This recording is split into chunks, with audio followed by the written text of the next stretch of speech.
우리가 읽은 이 성경 열왕기서는 순수 말로 풀면 왕들의 이야기 이렇게 말할 수 있겠습니다. 왕들의 이야기입니다. 솔로몬이 죽은 다음에 이스라엘 나라가 남쪽과 북쪽으로 두 동강 쪼개졌습니다. 남쪽의 유다 왕이 모두 19명이고 그리고 북쪽의 이스라엘 왕도 19명입니다. 하나님 맞추신 것처럼 이렇게 19명, 19명 모두 38명의 왕이 있습니다. 이 왕들의 이야기가 바로 이 열왕기상, 열왕기사 이렇게 볼 수가 있겠습니다. 근데 이 38명의 왕들을 크게 두 개로 나눈다 그랬죠. 하나는 선한 왕, 하나는 악한 왕. 누가 선한 왕이고 누가 악한 왕이냐, 그 기준이 뭐냐 했더니 성경에 보니까 다윗의 길로 행하면 선한 왕, 그리고 다윗의 길로 행하지 않으면 악한 왕. 이 다윗이 기준이라는 것을 우리에게 알려주고 있습니다. 그렇게 따져보니까 남쪽의 19명 중에 선한 왕으로 분류된 사람이 모두 8명밖에 없습니다. 보니까 3대 아사, 4대 여호사밧, 7대 요아서, 8대 아마사, 9대 우시야, 10대 요담, 그리고 12대 히스기야, 그리고 15대 요시야까지 8명이 바로 이들이라고 볼 수 있겠습니다. 북쪽에도 19명이나 그랬죠. 그 19명 중에 선한 왕으로 분류된 사람은 몇 명이나 그랬습니까? 제로, 한 명도 없다 그랬습니다. 다윗의 길로 선한 왕으로 인정된 사람은 한 사람도 없다는 것입니다. 그래서 성경에는 선한 왕으로 말할 때 그 기준이 뭔가 하면 다윗의 길로 행한 것이라고 말했는데, 그 다윗의 길로 행한 사람이 남쪽 유다의 19명 중에 8명이었고 북쪽에는 한 사람도 없었다 이렇게 이야기합니다. 상당히 충격적인 이야기죠. 선한 왕이 한 사람도 없었다. 벌써 200~300년 시간이 흘러가는데 그 기간 동안에 제대로 된 선한 왕은 한 명도 없었다는 것이 북쪽 이스라엘의 아주 슬픈 안타까운 현상인 것입니다. 제가 도표를 하나 준비했는데 보시면 보입니까? 네. 이게 보면 이게 제가 북쪽 이스라엘만 가져왔습니다. 남쪽은 솔로몬 이후로 르호보암 시작해서 저 마지막까지 다 아들로 이어집니다. 아들이 왕되고 또 아들이 왕되고 완벽하지 않아도 또 아들에게 왕이 되고 아들이 왕 이렇게 이어집니다. 그런데 북쪽은 그렇게 이어지지 않습니다. 앞에 왕조라 되어 있죠. 왕조라는 것이 가문을 이야기하는 것인데 참고로 보면 1대 1왕조의 왕은 1대 왕 여로보암 그리고 2대 왕 나답 두 사람이 한 가문의 아들인 것이죠. 그런데 그 두 번째 그 바하사가 반란을 일으켜서 왕을 죽여버리고 자기가 3대 왕이 되는 것입니다. 왕조가 바뀌어버린 것입니다.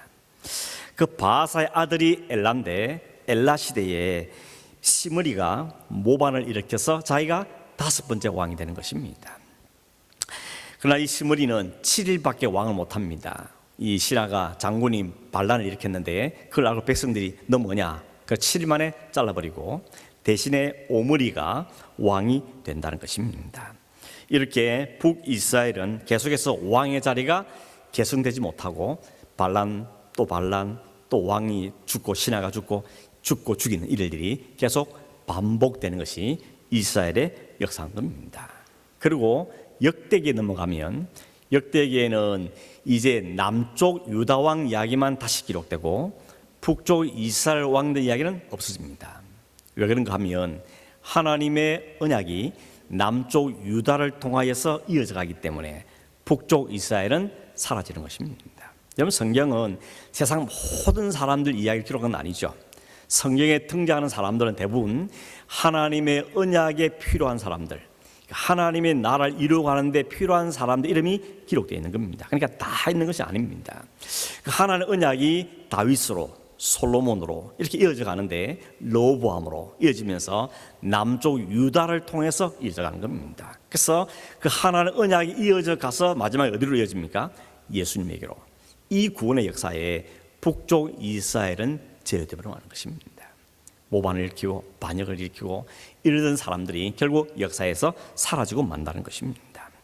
그 19명의 왕들의 공통점이 하나 있는데 하나는 뭔가 하면 다 다윗의 길로 행하지 않았다는 것이고 반대로 여로보암의 길을 행했다. 이게 공통적인 특징입니다. 오늘 읽은 성경 19절에 보면 이렇게 말하죠. 이는 그가 여호와 보시기에 악을 행하여 범죄하였기 때문이라.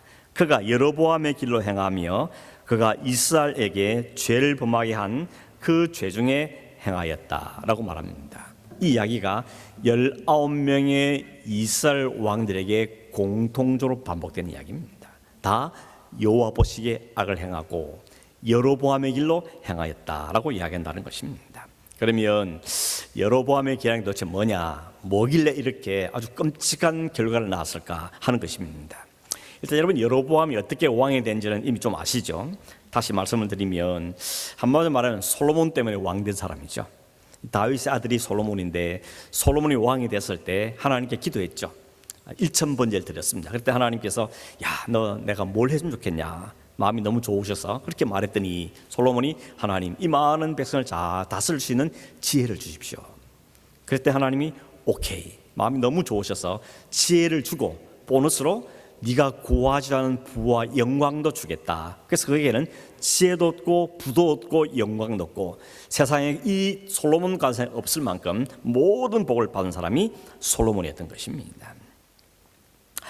그래서 그 당시에 솔로몬의 지혜를 구경하기 위해서 막 돈을 싸들고 찾아온 사람이 많았고, 그가 나라의 영토가 가장 넓었고 금과 은이나 모든 게 흔한 그런 아주 전성기를 이뤘던 것이 솔로몬 시대였습니다. 막강한 국력 앞에 사람들이 조공을 막 바치고 했던 것이죠. 근데 하나님께서 솔로몬에게 명령조에 치명적인 죄를 짓습니다. 그게 뭔가 하면 이스라엘의 왕이 된 사람은 세 가지를 가지지 말라 그랬습니다. 하나는 말, 두 번째는 돈, 세 번째는 여자였습니다. 말을 많이 가지지 말고, 그리고 금, 은, 부화도 많이 가지지 말 것이며 뿐만 아니라 여자를 많이 두면 안 된다, 이렇게 이야기합니다. 왜 그런가 하면 말이라는 것은 우리식으로 말하면 국방력인 거죠. 국력인 것입니다. 뭐 전차, 뭐 탱커, 뭐 이런 걸 이야기하는 거죠. 이걸 많이 가지 말라는 겁니다. 그리고 금은은 경제력을 이야기하는 거죠. 나라에 너무 경제를 많이 가지면 안 된다는 겁니다. 그리고 많은 여자를 거느리지도 말라는 것입니다. 우리 상식으로는 너무 반대죠. 이 당시만 해도 사람들은 말이 많은 것, 그리고 금은 보화가 많은 것, 여자를 많이 그런 것이 힘의 상징입니다. 이게 많은 게 좋은 건데 하나님 그걸 많이 두지 말라고 말씀하십니다. 이유는 뭔가 하면 그것들을 의지하지 말라는 겁니다. 너희들 지키고 보호하고 살 것은 하나님인데 하나님보다 이걸 더 많이 의지할까 봐 적당히만 가지고 너무 많이 가지지 말라, 이렇게 하나님은 말씀을 하셨던 겁니다. 특별히 왕이기 때문에, 온 백성 이끌어갈 지도자이기 때문에 그는 오직 하나님만 바라보고 하나님을 의지하고 하나님께 기도하면서 이 백성을 이끌어가야 되는데 자칫 교만을 떨거나 건방을 떨거나 그러지 않기 위해서 하나님 이걸 많이 가지지 말라고 그렇게 아주 못을 박아서 명령을 했던 겁니다. 이 솔로몬이 셋 다 어겨버린 겁니다. 말들을 구하기 위해서 애굽에 막 사람을 보내가지고 많은 말을 사들였습니다. 금은 뭐가 땅에 막 지척에 막 흔하게 늘어졌습니다. 뿐만 아니라 1,000명이나 되는 여자를 아내로 거느렸습니다. 하나님 말씀에 절대적으로 반대하고 불순종하고 만 것입니다. 여러분이 하나님께서 어떻게 하겠습니까? 뭐 괜찮아 이러겠습니까? 하나님 화가 나실 겁니다. 무섭게 진노하십니다. 그래서 하나님께서 하나님의 사람을 보내가지고 뭐라 말씀하면 네 나라를 네 신하에게 다 주어버리겠다. 네 나라를 뺏어가지고 네 신하에게 주겠다고 하나님이 말씀하십니다. 그러나 딱 한 가지, 네 당대는 하지 않고 네 아들 대에 하겠다고 하나님이 말씀하셨습니다. 그래서 솔로몬이 죽은 다음에 뒤를 이은 사람이 르호보암 아들이 이을 받았는데 12지파 가운데 10개 지파가 우리 르호보암 인정 못합니다. 그리고는 나머지 10개 지파가 북쪽으로 가서 여로보암을 세워서 북이스라엘 왕을 나라를 세우게 되는 것입니다. 하나님 말씀대로 나라가 반동하게 나오고 말았습니다. 여기서 우리는 생각할 게 뭔가 하면 하나님이 하신 말씀은 반드시 이루어진다는 것입니다. 복으로 하신 말씀도 이루어지지만 저주로 하신 말씀도 이루어집니다.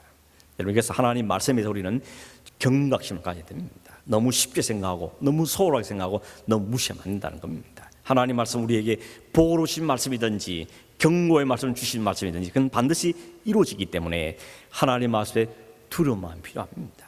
떨리는 마음이 우리에게 필요하다는 것입니다. 올 여러분 어떻습니까? 하나님 말씀을 어떻게 대하고 계십니까? 하나님 말씀 듣는 것도 소중히 여기되고 한 귀로 흘리지 마시고 말씀을 듣거나 혹은 말씀을 읽거나 할 때 그 말씀에 대해서 집중하시고 그 말씀에 관심을 가지시고 이 말씀이 도대체 내게 무슨 뜻인가, 무슨 의미가 있는가 하는 것을 생각을 하셔야 한다는 것입니다. 하나님께서 여로보암에게 10지파를 떼주면서 한 가지만 요구하셨습니다. 여로보암에게 너는 신하지만 너는 아무것도 아닌 사람이지만 내가 이 나라를 내게 주니까 네가 지금 딱 하나 있는데 다윗의 길로 행하라는 것입니다. 다윗이 걸어간 길로 행하라는 것이 하나님이 요구사항입니다. 11장 38절에 보시면 이렇게 말합니다. 네가 만일 내가 명령한 모든 일에 순종하고 내 길로 행하며 내 눈에 합당한 일을 하며 내 종 다윗이 행함같이 내 율례와 명령을 지키면 내가 너와 함께 있어 내가 다윗을 위하여 세운 것 같이 너를 위하여 견고한 집을 세우고 이스라엘을 내게 줄 것이다 라고 말씀하십니다. 여로보암은 왕족이 아닙니다. 왕자가 아닙니다. 그냥 일터에서 공사장에서 열심히 일을 하고 있는데 솔로몬을 보니까 너무 부지런하고 성실하니까 그걸 뽑아다가 공사장의 감독으로 삼았습니다. 그런 사람이 있는데 하나님께서는 10지파를 떼가지고 이 사람에게 주면서 그를 왕으로 삼은 것입니다. 뭘 봐도 여로보암은 왕이 될 만한 자격도 없었고 또 왕이 되려고 생각도 안 했던 사람인데 하나님께서 솔로몬을 심판한 도구로 여로보암을 왕으로 세우셔서 그에게 나라를 맡긴 겁니다. 그렇다면 어떻게 해야 됩니까? 하나님 내게 나 같은 가족에 이런 나라를 맡기시다니, 나에게 이런 일을 하게 하시더니, 그러면서 너무 감사해서 하나님 너무 감사해서 열심히 하나님 말 순종해야 되지 않겠습니까? 하나님 요구에 다른 것도 없습니다. 다윗의 길을 행하라 했을 때 알겠습니다. 제가 다윗의 길을 행하겠습니다. 이렇게 반응해야 되는 게 너무 당연한 건데 이 여로보암은 그 하나님 말씀을 무시해버린 것입니다. 특별히 왕이 된 다음에 북쪽 이스라엘 사람들이 절기 때만 되면 성전에 제사하기 위해서 남쪽으로 내려갑니다.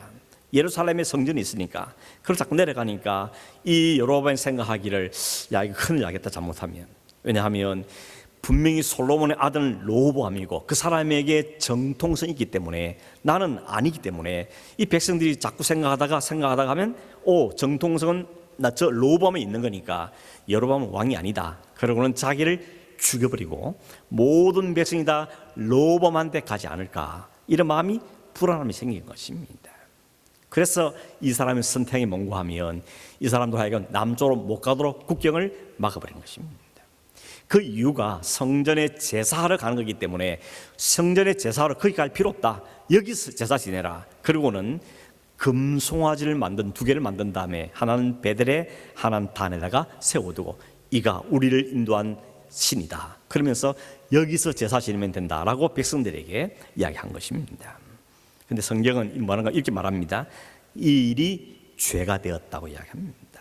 이 일이 죄가 되었다. 왜 죄냐 하면 자기가 하나님 말씀에 불순종하지 않는 것도 죄고 그리고 금송아지 만든 것도 죄일 뿐만 아니라 백성들로 하여금 하나님께 제사하지 않고 예배하지 않고 우상에게 절하게 만들기 때문에 이건 아주 심각한 하나님 보시기에 아주 무시무시한 죄가 되었다는 것입니다. 그것이 여로보암의 죄, 이 죄가 나머지 19명의 왕들에 계속 반복되고 있는 겁니다. 그리고 그 나라가 결국 마지막에 아수르에게 멸망을 당하고 만 것입니다. 그리고 그 나라는 이름 자체가 사람들이 집에 흔적 없이 사라지고 마는 것입니다. 여러분 하나님께서 뭐에 대해 가장 섭섭해하시는지 아시겠죠? 하나님이 너무너무 섭섭하게 뭔고 하면 우리가 봉사를 좀 적게 한다, 뭐를 좀 적게 한다 그게 있는 게 아니고 하나님께서 우리의 주신 그 생명, 하나님 우리의 주신 모든 기업, 가정, 우리의 구원 이 모든 것이 하나님께 왔다는 사실을 잊어먹는 겁니다. 내게 있는 모든 것이 하나님 주신 은혜인데 생명도 하나님 것이고 이 기업도 하나님 것이고 이 모든 하나님 주신 것입니다. 이 마음을 잊어버리는 것을 하나님 가장 섭섭해 여기십니다. 하나님만이 아니죠. 여러분도 그렇죠. 자식들을 열심히 키워놨더니 양육해놨더니 머리가 커지니까 이제 아버지와 엄마가 나한테 해준 게 뭐 있어요? 나 독립하겠어. 이러면 얼마나 마음이 섭섭합니까? 그 나름대로 최선을 다했는데 그렇게 반응하면 마음이 무너진 것처럼 하나님께서도 그게 가장 섭섭해 하시는 겁니다. 여러분의 삶 한번 돌이켜 보십시오. 지금까지 살아온 동안에 참으로 많은 우여곡절을 겪으셨을 겁니다. 근데 그 많은 일들 가운데 가만히 생각해 보니까 말로 다 할 수 없는 은혜도 하나님 내게 참 많이 주셨구나, 우리 가정에 은혜를 많이 주셨구나 하는 것도 생각할 것입니다. 그리고 오늘까지 오는 날 동안 아무리 생각해도 하나님의 은혜가 아니고선 설명이 안 되는 일들이 많이 있을 겁니다. 근데 혹시 지금은 형편이 좀 나아졌거나 혹은 다른 일이 바쁘거나 분주한 이런 일 때문에 마음에 좀 여유가 생겨서 하나 은혜였다는 사실을 싹 잊어버리고 이제 내 실력으로 사는 거지, 열심히 살면 되지 뭐, 이렇게 혹 살고 있지는 아니하는 것입니다. 하나님 그걸 가장 섭섭해 여기십니다. 하나님 그걸 제일 못마땅히 계십니다. 하나님을 하나님으로, 하나님을 나의 주로, 나의 모든 주인으로 인정해 드리는 것, 그게 가장 궁극적인 목적인 것입니다. 그래서 하나님 이름을 영화롭게 하는 것이 사람이 제일 된 목적이라고 말씀하는 겁니다. 그거 없으면 아무것도 아니라는 것입니다. 좀 심하게 말하면 아무리 봉사를 열심히 해도, 아무리 기업을 키워서 뭐 헌금을 많이 한다 할지라도 그 마음 중심 깊은 곳에 이 모든 것이 하나님의 은혜입니다. 이것이 기본이 안 되면 하나님은 섭섭해 하신다는 겁니다. 내가 누가 돈 달랬냐, 누가 무슨 봉사를 해달랬냐, 그것보다 하나님을 하나님으로 인정해 주지 않는 것, 그걸 하나님이 가장 섭섭해 하신다는 것입니다. 여로보암이 바로 그 길을 걸었다는 것이죠. 우리가 누군가 나에게 베푼 은혜를 생각지도 않고 막 배신을 때리면 너무 마음이 섭섭하시죠. 그래서 이런 속담이지 않습니까? 검은 머리 짐승은 거두지 말라, 이런 속담이 있죠. 여기 말하는 검은 머리가 뭡니까? 사람을 이야기하는 것이죠. 제가 궁금해서 좀 찾아봤더니 이 속담이 어디서 흘러나오는가 하면 경상남도 진주에 쓰던 이야기랍니다. 이게 사실인지는 모르겠습니다. 아무튼 인터넷 보니까 이런 이야기 있는데, 제가 보기에는 이게 꾸며낸 이야기, 설화니까 만들어낸 이야기 같습니다. 어떤 사공이 배를 짓고 있는데 갑자기 물이 확 늘어가지고 홍수가 나가지고 저 위에서 막 떠내려오는 게 막 생겼다는 겁니다. 그 중에 셋을 구해줬답니다. 하나는 노루를 구해주고, 하나는 구렁이 한 마리를 구해주고, 하나는 어린 애를 하나 구해줬답니다. 그래서 구렁이랑 노루를 구해줬더니 이제 자기로 갔고, 그 애는 갈 데가 없으니까 자기가 양아들로 삼아가지고 그 아이를 키웠다는 것입니다. 근데 자기가 살려주었던 노루가 어느 날 찾아오더니 입에 물 물고 왔는데 보니까 금상자를 입에 물고 왔다는 겁니다. 그래서 그걸 가지고 팔아가지고 돈을 많이 부자가 된 거죠. 그걸 가지고 양아들도 잘 키웠다는 겁니다. 그래서 아주 부자로 살았다는 것이죠. 근데 어느 날 갑자기 포도청에서, 경찰에서 오더니 그냥 수갑을 채워 데려간 겁니다. 알고 보니까 당신이 이 부자가 된 것은 남의 돈, 남의 금을 훔쳐서 된 거라고 제보가 들어왔다. 그래가지고는 잡혀간 겁니다. 너무 억울하게 잡혀간 겁니다. 알고 보니까 그 제보를 한 놈이 누군가 하면 그 양아들이었던 겁니다.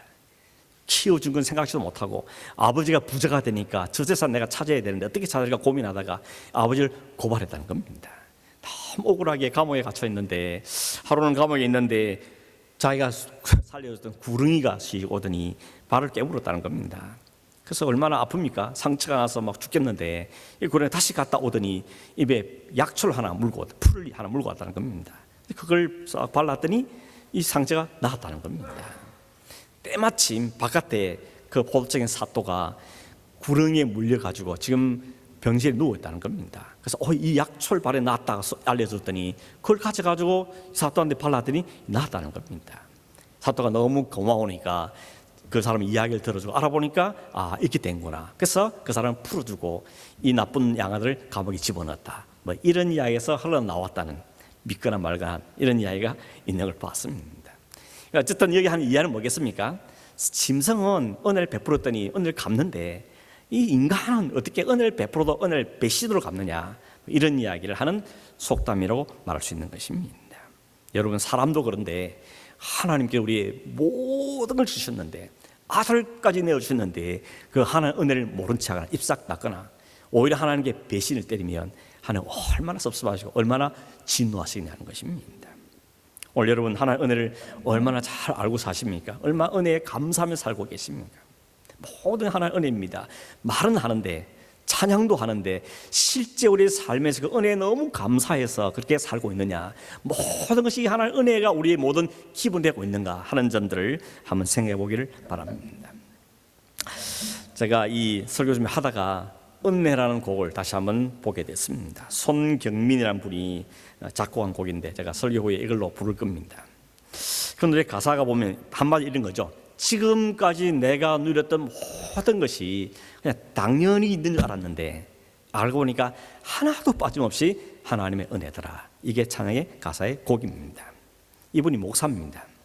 CCM 이 곡을 많이 쓰신 분인데 이분이 어느 교회에서 간증하는 그 내용을 제가 읽었는데 이런 간증을 하더라고요. 자기가 태어났을 때 아버지가 이 가정을 버린 겁니다. 어머니를 버려버리고 그냥 집을 나가버린 겁니다. 그래서 어머니와 두 아들이 셋이만 남게 된 겁니다. 길바닥에 나앉게 됐습니다.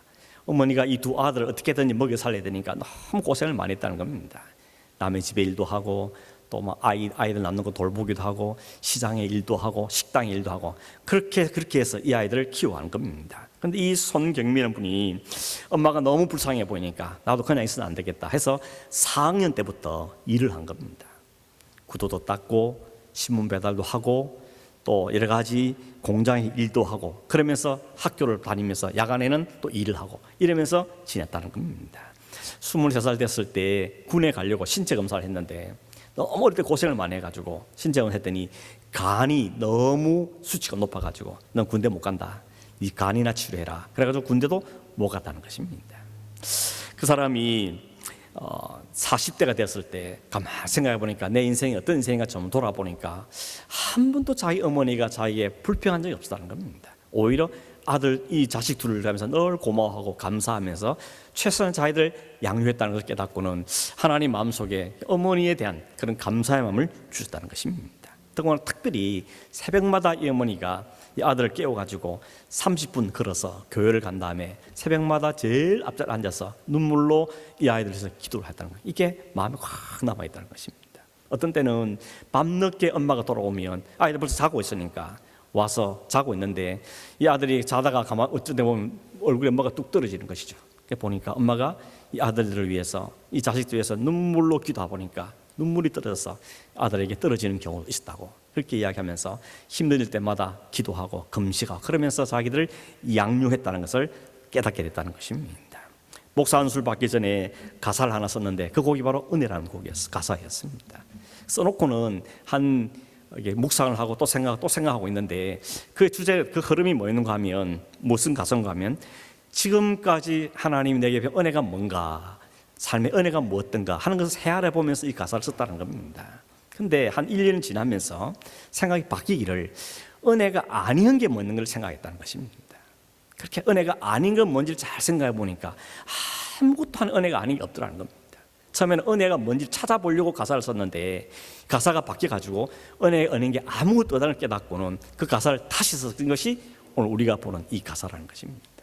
내가 살아왔던 모든 순간들, 내 했던 모든 일들, 아침에 해가 뜨고 모든 것들이 다 하나님의 은혜였다는 것을 너무 깊이 깨달은 다음에 이 가사를 썼는데 바꾼 가사, 전에 가사는 모릅니다. 바뀌어진 가사를 발표를 했더니 2020년도에 그로부터 한 3년 후에 2년 후에 발표를 했는데 이게 더 많은 사람들에게 불려지고 은혜를 입었다 하는 이야기를 볼 수 있었습니다. 은혜가 은혜인 줄 모르고 사는 것이 가장 불행한 인생이라는 것입니다. 은혜가 은혜인 줄 아는 게 가장 복이라는 사실을 우리에게 말해줍니다.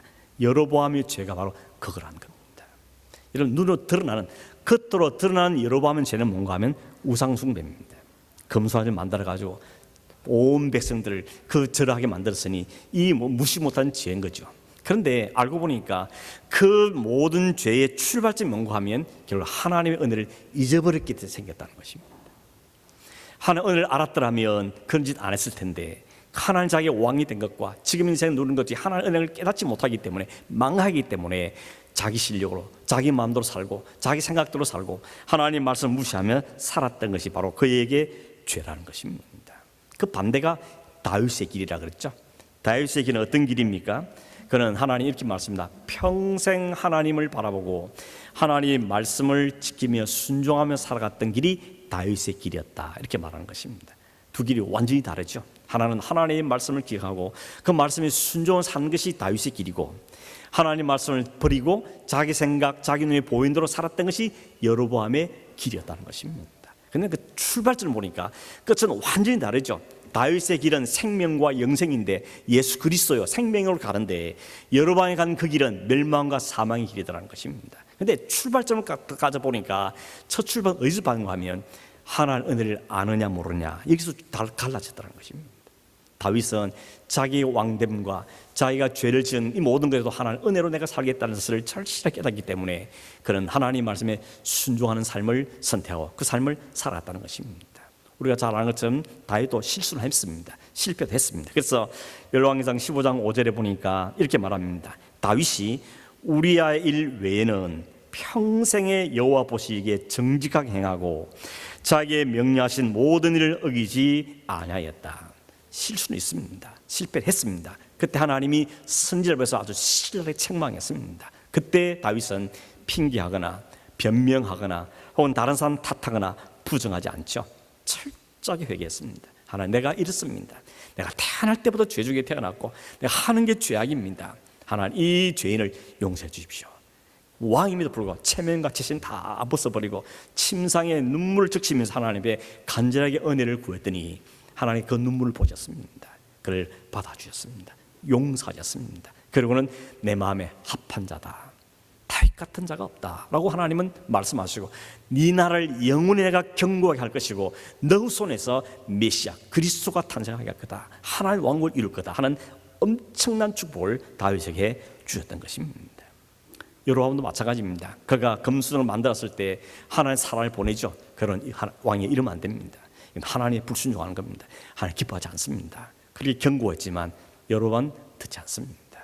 자기 주장, 자기 고집, 자기 생각, 자기 판단 그대로 고집을 부립니다. 뿐만 아니고 그 대대손손이 다 여로보암의 길을 걷는데 가장 앞장 사람이 바로 여로보암이었던 것입니다. 마치 사탄 같은 존재로 성경에 등장하는 것입니다. 성경에 등장하는 하나님의 은혜의 배은망덕한 대표 인물, 대명사가 바로 여로보암인 것입니다. 그래서 여로보암의 길은 그런 측면에서 가장 악한 길이었고 죄악된 길이라고 말하고 있는 것입니다. 여러분, 열왕기에서는 두 길이 등장합니다. 하나는 다윗의 길, 하나는 여로보암의 길. 여러분, 어느 길을 가시겠습니까? 당연히 다윗의 길을 가야죠 라고 생각하시죠. 실제로 우리가 그 길을 걷기에 가장 출발점이 뭐냐면 하나님을 아는 겁니다. 하나님의 은혜를 아는 겁니다. 하나님을 모르고 하나님의 은혜를 모르면 나도 모르는 사이에 내 길로 가게 되어 있습니다. 그게 모든 인간들이 걸어가는 길이고 여러분이 걸어왔던 길이라는 것입니다. 그게 사탄이 깔아놓은 길이라는 것입니다.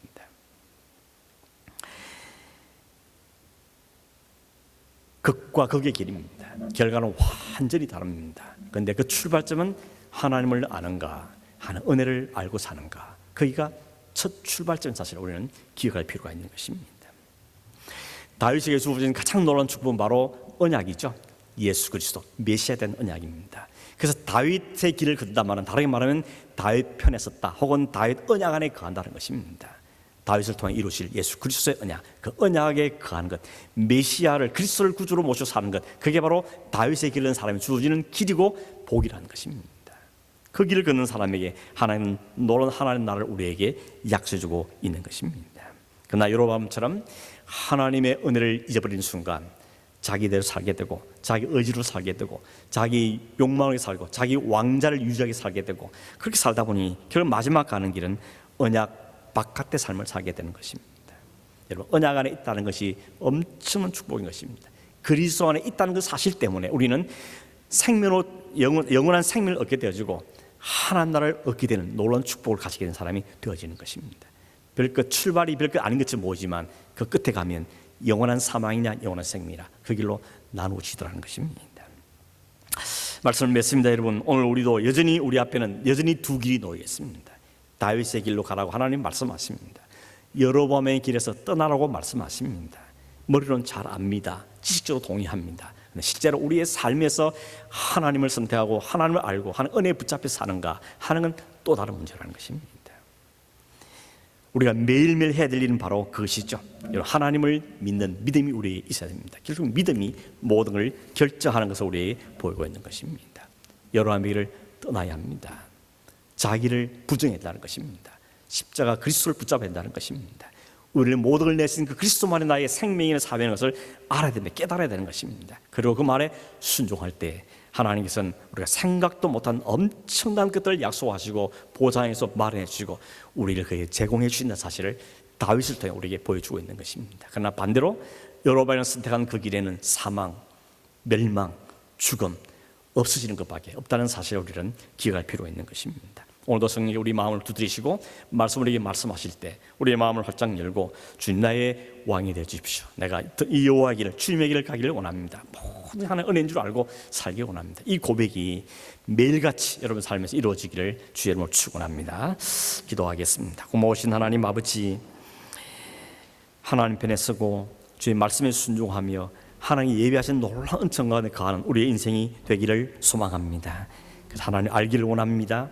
그 하나님의 은혜가 얼마나 크고 놀라운지를 깨달아 알기를 원하고 우리의 삶에 분명히 알기를 원하고 그를 기꺼이 선택하며 그 길 따른 삶을 사는 우리 모든 성도들이 되게 축복하여 주시옵시고 모든 하나님의 은혜를 고백하며 사는 기쁨과 감사가 충만한 인생이 되도록 은혜를 다하여 주시옵소서. 거룩하신 예수님의 이름으로 기도하옵나이다. 아멘.